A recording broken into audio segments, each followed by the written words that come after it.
Buenos días, buenas tardes, buenas noches. A la hora que estén escuchando este podcast, sean bienvenidos a Sustentaterra. En este nuevo episodio exploraremos una solución basada en la naturaleza para enfrentar la contaminación del agua: los humedales construidos. Para mí es un placer presentar a mis compañeros, la doctora María Concepción. Doctora, ¿cómo está? Buenos días, Diego, a sus órdenes. Y mi compañero Héctor. ¿Qué tal, Héctor? Hola. ¿Qué tal, Diego? ¿Cómo estás? Un gusto estar aquí. En este día nos acompaña un referente en el tema, el doctor Luis Carlos Sandoval Erazo, con amplia trayectoria en ecotecnologías, plantas ornamentales, sustratos innovadores y tratamiento de aguas residuales.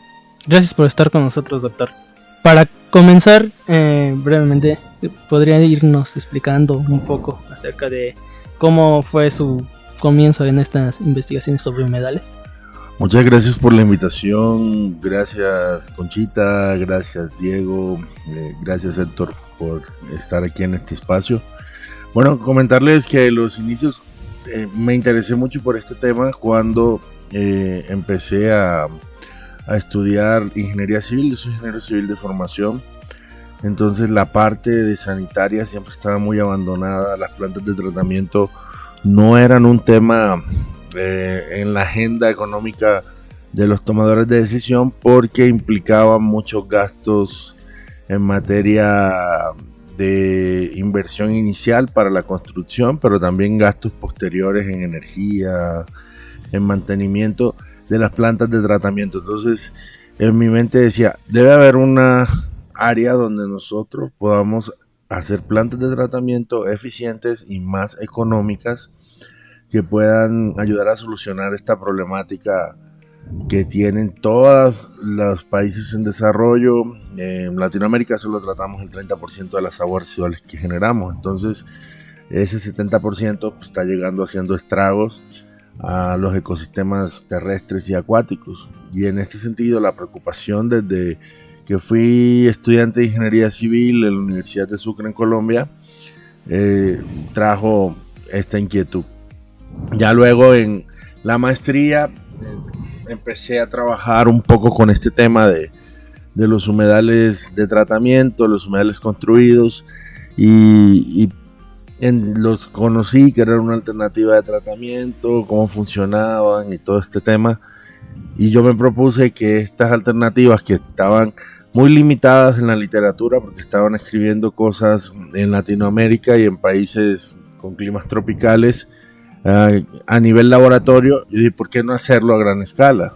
¿Por qué no volverlo una solución real a la problemática que enfrentan muchas comunidades rurales, muchas comunidades aisladas? La dispersión geográfica hace que no podamos tener sistemas de tratamiento centralizados, entonces ¿por qué no llevar soluciones a estas comunidades? Muy interesante lo que nos comenta doctor Sandoval, más porque en estos contextos rurales es donde más se necesita este tipo de tratamiento debido a la falta de sistemas de alcantarillado, a la capacidad económica de estos lugares.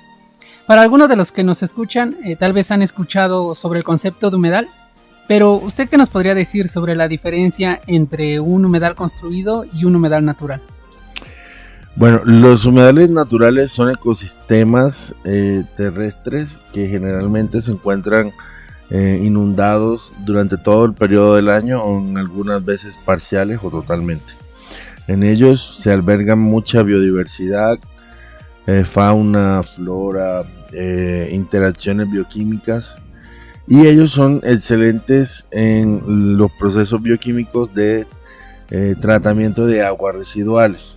Sin embargo, en su entorno natural, cuando arrojamos demasiadas aguas residuales, ellos ya no soportan esta capacidad y ya se vuelve un foco de contaminación y empezamos a atacar la vida que en ellos se desarrolla. Entonces nosotros, los seres humanos, somos muy inquietos y imitamos esas funciones de los humedales naturales y los volvimos humedales construidos o humedales artificiales o humedales de tratamiento, como también se conocen. Entonces esta es la diferencia, que los humedales naturales se encuentran, son ecosistemas terrestres que se encuentran en el territorio, algunas veces intercosteros, otras veces dentro del territorio, mientras que los humedales construidos son sistemas de ingeniería diseñados para tratar aguas residuales. Entonces nosotros diseñamos el humedal en base a los mecanismos de operación de un humedal natural, pero controlados para cada caso necesario del grado de contaminación, del volumen de agua que se tenga que tratar. ¿Y podrías explicarnos cómo funciona este sistema en la práctica? ¿Qué rol juegan, por ejemplo, las plantas y los sustratos? Sí, mira, los humedales construidos pues están constituidos principalmente de tres elementos, que son los sustratos o medios filtrantes, las plantas y el agua. Entonces los sustratos tienen funciones importantes dentro del sistema porque ellos ayudan en el proceso de filtración, pero también dan sostén a la vegetación, y son las zonas donde se desarrollan comunidades microbianas, que son una de las principales responsables del proceso de tratamiento de las aguas residuales en los humedales construidos. Las plantas cumplen una función tanto de purificación como de incorporar oxígeno al sistema, para que de esta forma también se crean microorganismos aeróbicos y absorben nutrientes que utilizan ellas para su desarrollo, y de esta forma contribuyen notablemente a la eliminación de contaminantes. Muchas gracias, doctor. Dentro de todas estas especies de plantas, usted ha trabajado con la especie de plantas ornamentales tropicales, ¿y qué nos podría decir acerca de estas frente a las especies convencionales? Bueno, uno de los temas de plantas que más se utilizan en el mundo son las macrófitas típicas de humedales naturales, porque ya sabemos que están adaptadas, que pueden sobrevivir a condiciones de inundación, todo esto.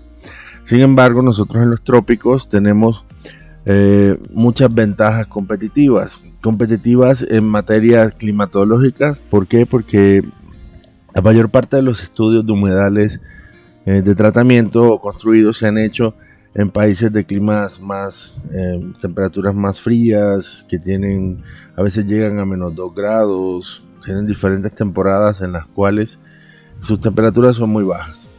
En los climas tropicales, las temperaturas son más cálidas, son más altas. En general, no tenemos esta situación del congelamiento ni nada de esto.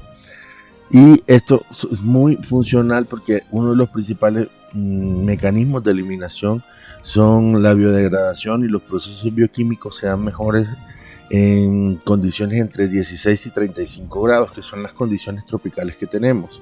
Entonces, en el trópico existen plantas ornamentales que pueden sobrevivir en condiciones de inundación, pero también son más grandes en pie, sus hojas son más grandes, sus tallos crecen más. Entonces esto permite que la planta juegue un rol más importante, porque tendría la capacidad de absorber mucho más nutrientes. Nosotros hemos incorporado nuevas plantas ornamentales como la Spathiphyllum wallisii, que la incorporamos como una nueva especie para usarla en humedales. Sin embargo, existen múltiples plantas ornamentales que hacen que el sistema se vea mucho más atractivo y se incorpore más fácilmente al paisaje, que aún no ha sido evaluada. Entonces, por allí es un tema interesante, porque podemos ayudar a contribuir a ampliar este tipo de grupo de plantas, y generalmente tomar plantas nativas de las zonas donde queramos implementar estos sistemas, para no interferir ahí con problemas de biodiversidad y algo así. Doctor, tengo aquí una duda. ¿Las plantas absorben determinados contaminantes o tenemos que escoger las plantas de acuerdo a los contaminantes que tengamos? Bueno, las plantas generalmente utilizan nitrógeno, fósforo y materia orgánica para su desarrollo, ¿no?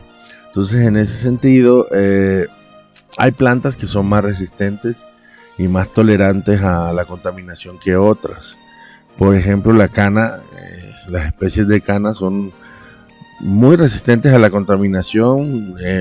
En investigaciones han sobrevivido en aguas porcinas, en aguas de lixiviados de ríos sanitarios, que son contaminantes fuertes, rastros municipales también.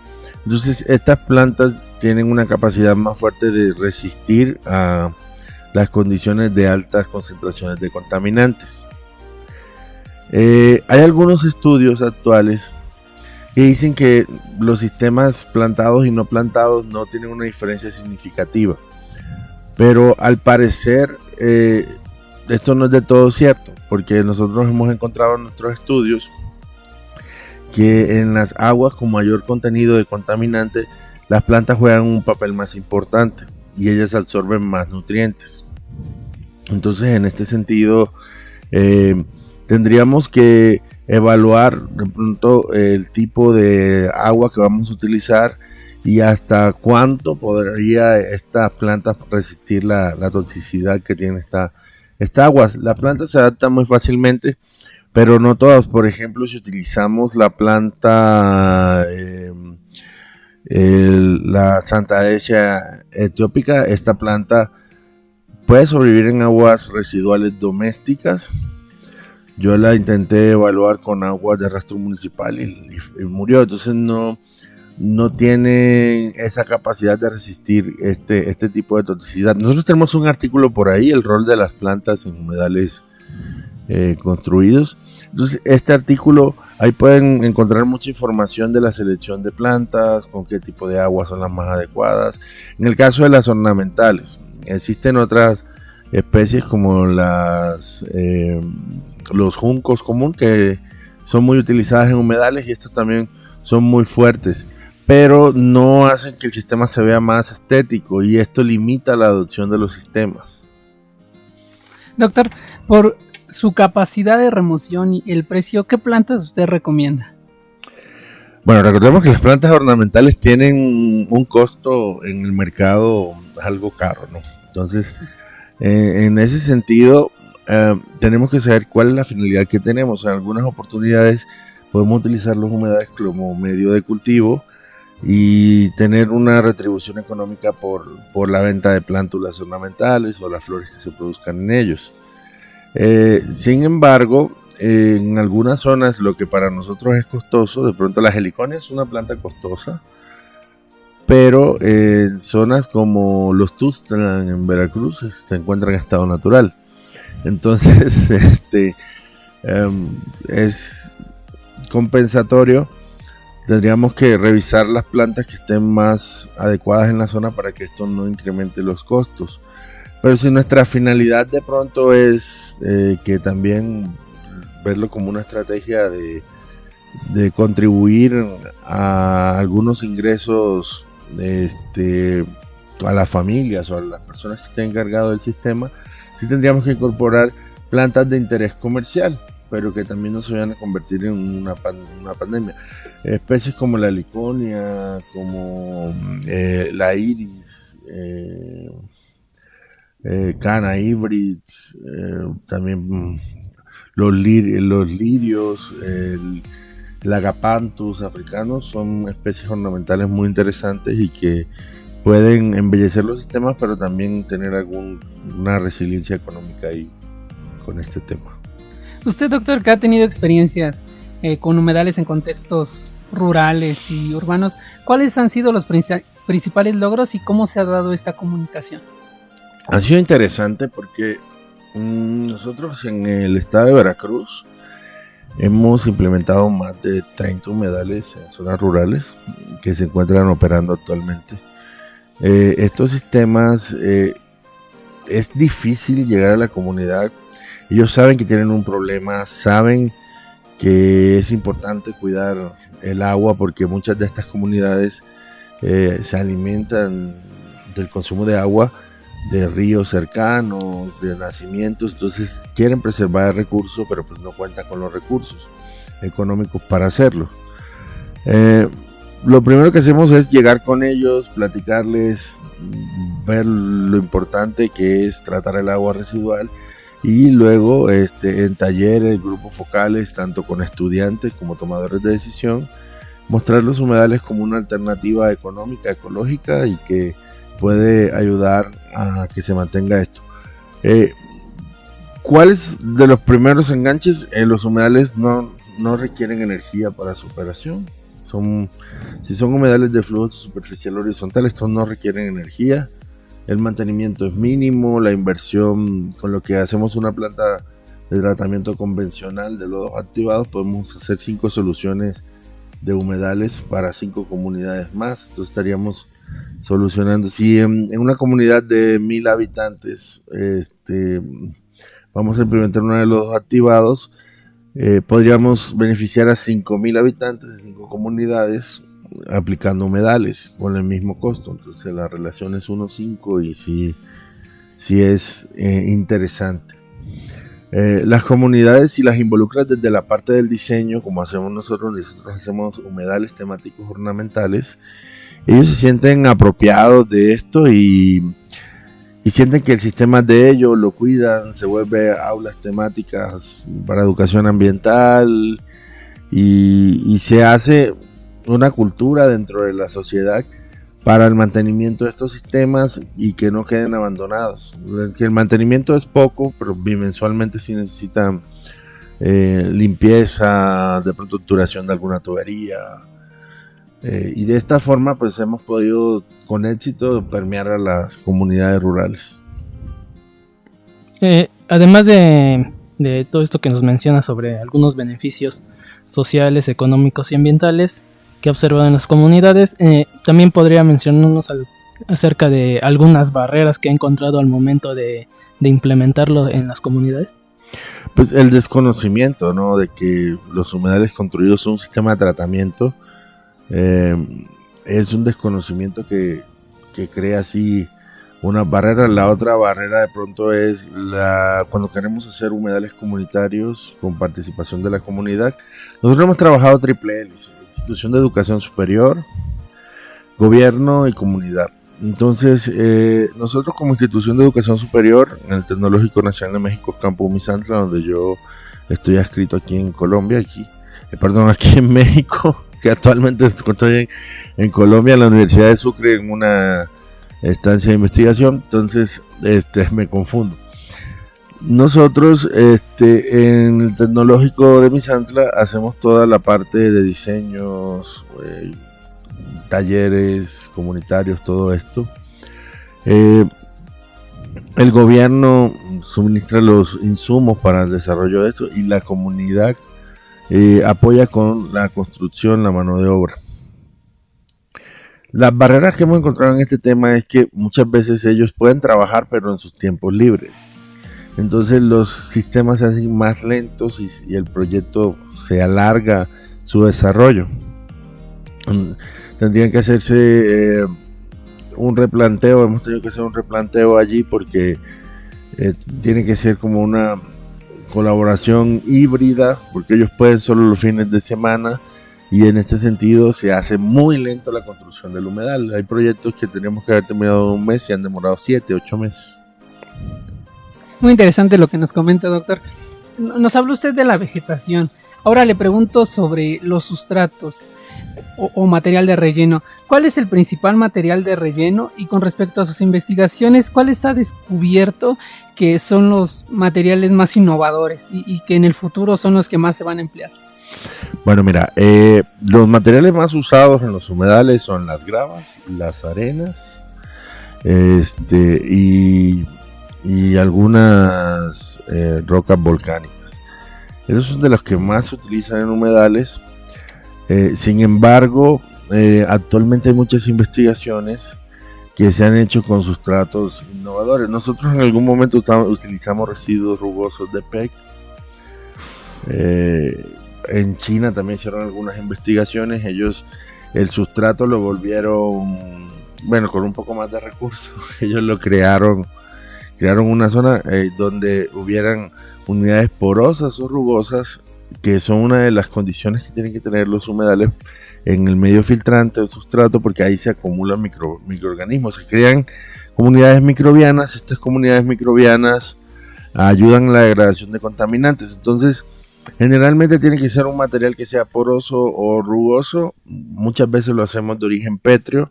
Entonces, teníamos que analizar los materiales que tenemos disponibles en las zonas cuando vayamos a aplicar este tipo de sistema, porque tal vez el tesontle, tú me dices cuál utilizarías, cuál es la mejor opción, yo te diría que el tesontle, por su baja densidad, porosidad, todo esto. Sin embargo, puede ser costoso en algunas zonas. Entonces tendríamos que, depende de la zona y de los costos que pueda implementarse, tener estos sistemas en materia.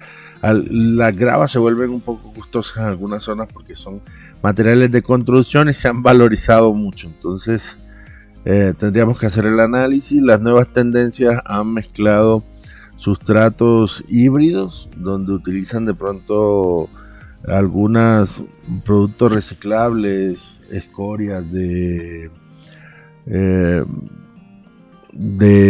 hierro, o sea, dependiendo para qué queramos el humedal, o materia orgánica, cuando hace falta materia orgánica, la adición de materia orgánica en layers. Entonces, por allí está el tema. El uso de plásticos, pues es un tema un poco controversial en los medios filtrantes, sí funciona. Sin embargo, con el tiempo puede liberar fenoles y todo esto y hasta microplástico. Entonces, considero que el PET como medio filtrante, aunque es una solución, tendría que tener un poco más de investigación en el tiempo para saber sus posibles efectos al medio ambiente a largo plazo. Doctor, yo tengo una pregunta. ¿Los humedales pueden ser usados en áreas rurales al igual que en áreas urbanas? ¿Y cómo va esto con la normativa? O sea, ¿ya están reconocidos como que se pueden usar para reciclar o para purificar agua? Platíquenos al respecto, por favor. En México, un porcentaje de las plantas de tratamiento que existen son humedales de tratamiento. Están reportados por la Comisión Nacional del Agua en su inventario de plantas de tratamiento. Están legislados en la normatividad actual, cómo funcionan, todo. Entonces, en este sentido, sí son un sistema que se considera de tratamiento de aguas residuales. En algunos sistemas, cuando son muy grandes, los utilizan como humedales de pulimiento, como sistemas terciarios. En otras localidades, como sistemas secundarios. Sí están legislados. ¿Para dónde son más funcionales? Depende. Porque si de pronto me dices que vas a instalar un humedal artificial, los humedales necesitan superficies de terreno para poder hacer estos procesos. Entonces, en una zona donde el metro cuadrado de terreno es muy caro, no son viables. Sí son una solución a los problemas de contaminación, pero también tenemos que hacer un análisis económico. Yo siempre he sido muy sincero con las personas porque me dicen, no, vamos a hacer un humedal para la Ciudad de México, pero no hay espacio donde hacerlo. Entonces esto necesita un espacio. Entonces considero que no sería una alternativa acá. De pronto, si lo hacemos a nivel domiciliario o empezamos a hacer humedales como fachadas verdes que ya se están utilizando mucho, optimizamos los espacios, ¿no? En cambio, en las zonas rurales el espacio es muy económico. O sea, las áreas son baratas, las tierras. Entonces, en estas zonas no se incrementan tanto los costos en la construcción, que es el costo más fuerte de un humedal, es la superficie. En algunas oportunidades las comunidades los donan, con tal de tener su sistema de tratamiento. También lo podemos hacer a nivel domiciliario. En tu casa, en mi casa tengo humedales de tratamiento y reutilizo el agua. Con esa agua que tratamos bajamos los inodoros, regamos los jardines y es un ciclo y tenemos algo muy interesante. Las aguas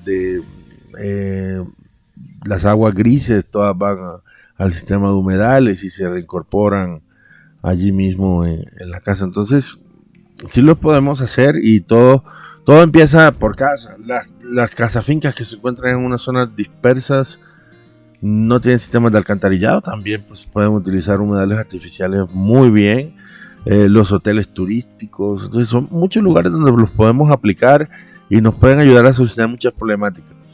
De pronto el que escucha en la ciudad dice, no, pero en zonas rurales, claro que sí, más del 40% de los habitantes de México viven en zonas rurales y que no están considerados en las planeaciones hídricas. Las planeaciones hídricas del país, después de 2.500 habitantes, menos de 2.500 habitantes los considera zonas rurales y no están considerados en estas planeaciones para hacer plantas de tratamiento. Entonces, en ese sentido, esta contaminación que generan estas comunidades también es una contaminación considerable. La contaminación hormiga, un montón de hormiguitas crean un mundo de hormigas, entonces van a crear un mundo de contaminación equiparable a la que generamos en las ciudades. Doctor, además del tratamiento, los humedales construidos también nos proporcionan servicios ambientales. ¿Nos puede hablar sobre ellos y cómo los ha evaluado? Bueno, en los servicios ambientales que proporcionan los humedales construidos, son muy similares a los que proporcionan los humedales naturales. Agua limpia, proporcionan oxígeno.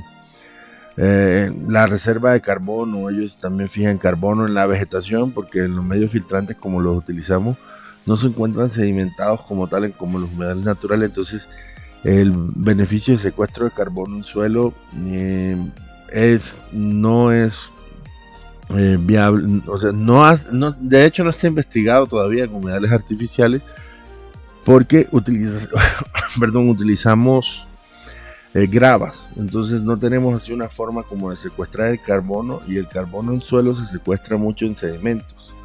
Entonces en este sentido yo considero que también el servicio ambiental de proporcionar hábitat también, y también el otro servicio ambiental fundamental que ellos, el de turismo sustentable. Allí se pueden hacer muchas cosas turísticas dentro de estos humedales y se incorpora muy bien a todos estos entornos. Entonces por allí están los temas de servicios ambientales. Nosotros los hemos evaluado con percepción, encuestas de percepción de las personas que los visitan, también con las emisiones, control de emisiones que han hecho. Entonces sí hay mecanismos para valorarlos. Gracias, doctor. Desde su experiencia, ¿cómo cree que puede impulsarse la adopción de humedales construidos a nivel comunitario, institucional o normativo? Pues lo primero, tenemos que formar personal calificado que sepan hacerlo. Los humedales son una solución. Lo que pasa es que en algunas partes los construyen personas que no están muy capacitadas. Entonces de pronto te construyen un humedal y dices, eso no sirve. No es que no sirva, que está mal diseñado. Entonces tenemos que capacitar a las personas que pretendan desarrollar este tipo de sistemas para que los hagan bien. Entonces desde ahí es un punto de partida muy importante. Capacitar a las personas. 2, incorporarlos en los planes de estudio. Las soluciones basadas en la naturaleza como estas deben de estar en la agenda de los estudiantes universitarios y más de las carreras de ingeniería ambiental, civil, biología, o sea, todas estas que tienen que ver directa o indirectamente con el cuidado del medio ambiente, ¿no? Y que tienen responsabilidad de transformación social. Entonces en este sentido incorporarlas a las comunidades, y en las políticas públicas deberíamos de incorporar la creación, los humedales como una alternativa de solución en comunidades rurales desde la legislación, para que se extiendan los recursos para ellos. La Comisión Nacional del Agua del Golfo Centro, ellos saben que los humedales existen, no tienen experiencia con ellos, visitan de pronto los que nosotros construimos, pero tenemos que recordar que de buenas intenciones está llena la puerta del infierno. Entonces hay que tomar decisiones y tomarlas ahora. De pronto nosotros somos la última generación que puede hacer algo por el planeta, y si podemos hacer algo por el planeta tenemos que cuidar el agua. El conflicto por el uso del agua es inminente, o sea, hay zonas donde la disponibilidad es escasa y no se tiene agua ni para hacer actividades cotidianas, y el consumo de agua es limitado. Entonces tenemos que cuidar lo que es de todos, y que es de todos el medio ambiente, y que es de todos el agua. Sin agua no hay vida. Entonces, partiendo desde esta perspectiva, tenemos que cuidar y trabajar por lo que es de todos. Para los profesionistas, yo diría que si quieren dedicar a esto, sí, esto es una alternativa interesante que les puede permitir tener una calidad de vida adecuada. Lo más importante es lo que te digo, que lo hagan bien para que este legado perdure. En Europa, Estados Unidos hay humedales que tienen más de 50 años operando de forma correcta como sistema de tratamiento. Y esos son países ricos que en realidad están en una etapa de conservación y nosotros estamos en una etapa todavía de dar solución a esta problemática. Y esta es una alternativa. El desconocimiento de la tecnología no nos permite que trascienda barreras. Usted nos estaba mencionando sobre la legislación. ¿Nos podría decir si aquí en México las autoridades municipales, estatales o federales se han encontrado con algún reglamento para la construcción de humedales artificiales? Y si no, ¿esto existe en otros países? Sí, mira, hay un procedimiento así no muy profundo que lo marca la Semarnat.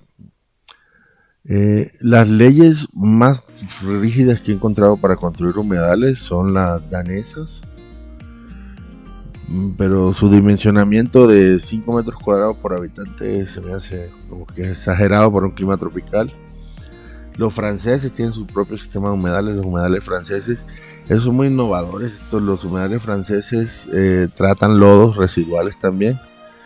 Y son muy populares en Francia este sistema de tratamiento. En Estados Unidos hay unas políticas muy claras. Creo que nosotros, los que estamos haciendo ciencia en humedales de tratamiento en Latinoamérica, tenemos que replantear los criterios de diseño ad hoc para nuestras condiciones climatológicas, porque no podemos tomar las condiciones climatológicas de estos países porque no aplican acá. La vegetación no es igual, las temperaturas tampoco, entonces los dimensionamientos serían menos. O sea, yo te digo que 1.5 metros cuadrados sería ideal para un habitante promedio en un humedal de tratamiento. ¿Usted ha trabajado en algún reglamento para México o Colombia? Estoy trabajando en la corrección de parámetros. Ya pronto estaremos publicando un libro sobre la corrección de parámetros. Hemos intentado acercarnos para ver de qué forma podemos presentar una reestructuración a los dimensionamientos y todo esto, porque te digo que las normas que utilizamos no son de nuestro país. Como no son de nuestro país, sobredimensionamos los sistemas de tratamiento. Tendríamos que sumarnos en acción colegiada, muchos que estamos trabajando esto para hacer un reglamento más ad hoc a México y a Latinoamérica. Doctor, en pocas palabras, ¿qué mensaje le daría a estudiantes, investigadores y tomadores de decisiones sobre el papel de los humedales construidos? Bueno, los estudiantes, cuando estén tomando sus líneas de investigación y de trabajo, tomen los humedales de tratamiento. Recuerden que cuando abren una llave y en su casa no hay agua, es porque el consumo es muy alto, entonces necesitamos reciclar agua. Entonces los humedales nos ayudan a reciclar agua.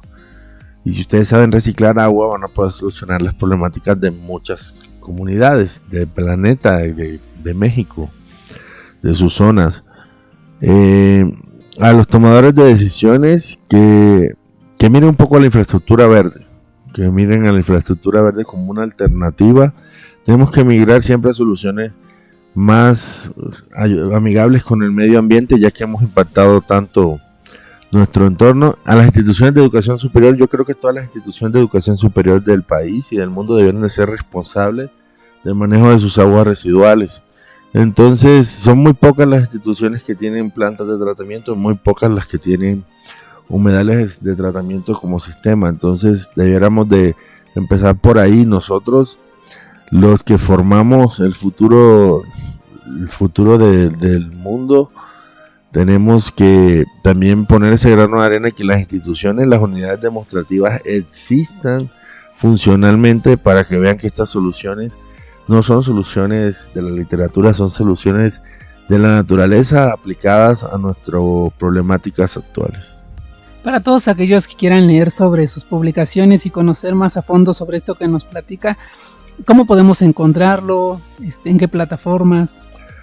Bueno, en ResearchGate tengo mi perfil, en Google Scholar tengo mucho un perfil, Luis Carlos Sandoval Erazo, sí está mi perfil. Van a encontrar muchas investigaciones relacionadas con soluciones basadas en la naturaleza, principalmente humedales construidos con plantas ornamentales, diferentes investigaciones desde plantas hasta diseños, sustratos, y esta información les va a permitir también tomar decisiones al momento de hacer diseños. Y pueden ver las aplicaciones que hemos tenido en diferentes lugares del mundo y pueden decir, ok, sí lo puedo hacer, y están muy padres porque están ahí muy sencillos.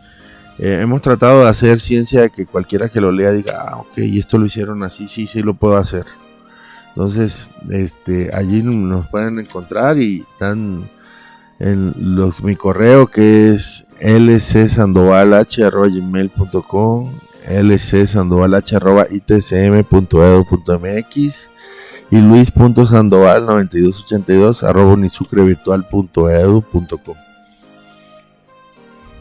Muchas gracias, doctor. Pues no nos queda más que agradecer su presencia en este espacio y que haya permitido compartir estos conocimientos que ha adquirido a lo largo de su trayectoria. Y más que nada nos invita a repensar sobre el tratamiento de agua a nivel local, a nivel aquí nacional. Usted lo menciona, que a veces nos equivocamos al tratar de adoptar estrategias de otros países cuando debemos primero conocer las problemáticas que tenemos a nivel local para buscar soluciones que sean más adecuadas a este tipo de realidades que vivimos. Pues gracias por acompañarnos en un episodio más de Sustentaterra, el podcast del CIEMAT del Instituto Politécnico Nacional. Pueden seguirnos en nuestras redes sociales, Spotify, Amazon, Facebook, Instagram y el YouTube del CIEMAT. Les agradecemos sus comentarios y nos vemos pronto. ¡Hasta la próxima!